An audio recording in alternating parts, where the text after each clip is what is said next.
మన మర్రి gold and diamonds లో no GST is back. కేవలం 1% to 11% వరకు మాత్రమే గల బిఏ ఆపై నో జిఎస్టీ. ఈ ఆఫర్ జూన్ 6 నుండి 14 వరకు మాత్రమే.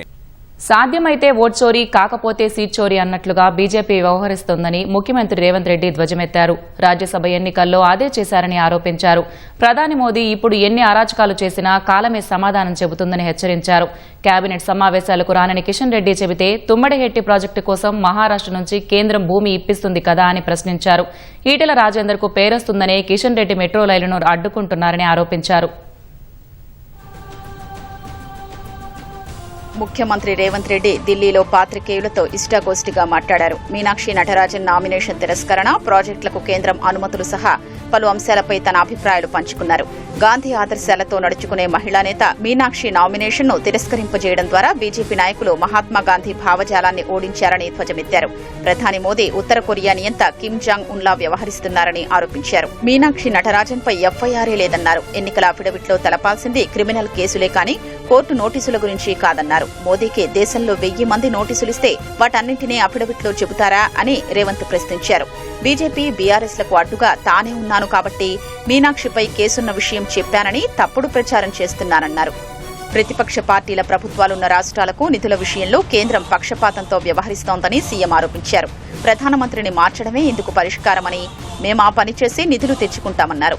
పార్లమెంటులో తృణమూల్ కాంగ్రెస్ ఎంపీలో 20 మంది వేరుపడి బీజేపీలో విలీనం కావడం సాధ్యం కాదని రేవంత్ అన్నారు. పార్లమెంటు, శాసనసభ పక్షాలు ఆయా పార్టీల్లో అంతర్భాగం తప్పితే అవే పార్టీలు కావన్నారు. రాష్ట్రంలో బీఆర్ఎస్ ఎమ్మెల్యేలెవ్వరూ కాంగ్రెస్లో చేరలేదనే విషయాన్ని వారే స్పీకర్ ఎదుట స్వయంగా చెప్పారని గుర్తు చేశారు.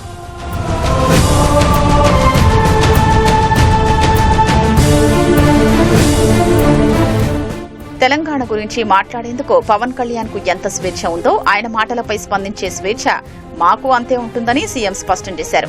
ఆ స్వేచ్ఛతోనే పొన్నం ప్రభాకర్ మాట్లాడారన్నారు. పవన్ కళ్యాణ్ కార్యక్రమానికి అనుమతి తన చేతుల్లో లేదని, శాంతి భద్రతల సమస్యను దృష్టిలో ఉంచుకుని పోలీసులు తీసుకున్న నిర్ణయమని తెలిపారు. ఆంధ్రప్రదేశ్లో జగన్ సభలకు అనుమతులు తిరస్కరించిన సందర్భాలు ఉన్నాయని రేవంత్ గుర్తు చేశారు. ఇందుకు ఉప ముఖ్యమంత్రిగా పవన్ కళ్యాణ్ ఏం సమాధానం చెబుతారన్నారు. ఆయన తెలంగాణకు స్వేచ్ఛగా రావచ్చు, పోటీ చేయొచ్చు, తనకెలాంటి అభ్యంతరమూ లేదని సీఎం స్పష్టం చేశారు. హైడ్రా పదం ఎలా వచ్చిందో తాను చెప్పాను తప్పితే హిట్లర్ను పొగడ్డం, రోల్ మోడల్ అని చెప్పలేదని సీఎం స్పష్టం చేశారు. రాహుల్ గాంధీతో సమావేశంలో మంత్రివర్గ విస్తరణ లాంటి చర్చలేవీ జరగలేదన్నారు. మా పార్టీలో ఉన్న 66 మంది ఎమ్మెల్యేలు మంత్రి పదవులకు అర్హులే అన్నారు. గోదావరి జలాల విషయం చెప్పినప్పుడు పరిశీలిస్తామని ప్రధాని మోదీ అన్నారని రేవంత్ తెలిపారు. తుమ్మిడిహెట్టి విషయంలో ఫడ్నవీస్తో జూలైలో సమావేశం ఉండొచ్చని సీఎం అభిప్రాయపడ్డారు.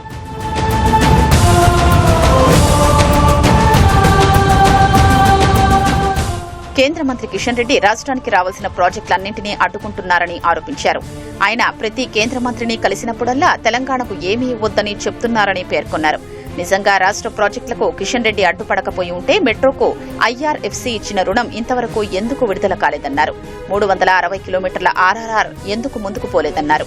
మహారాష్ట్రలో బీజేపీ ముఖ్యమంత్రి, కేంద్రంలో బీజేపీ ప్రధానమంత్రి ఉన్నందున తుమ్మిడిహట్టి ప్రాజెక్టు భూసేకరణ సమస్యను పరిష్కరించాలన్నారు.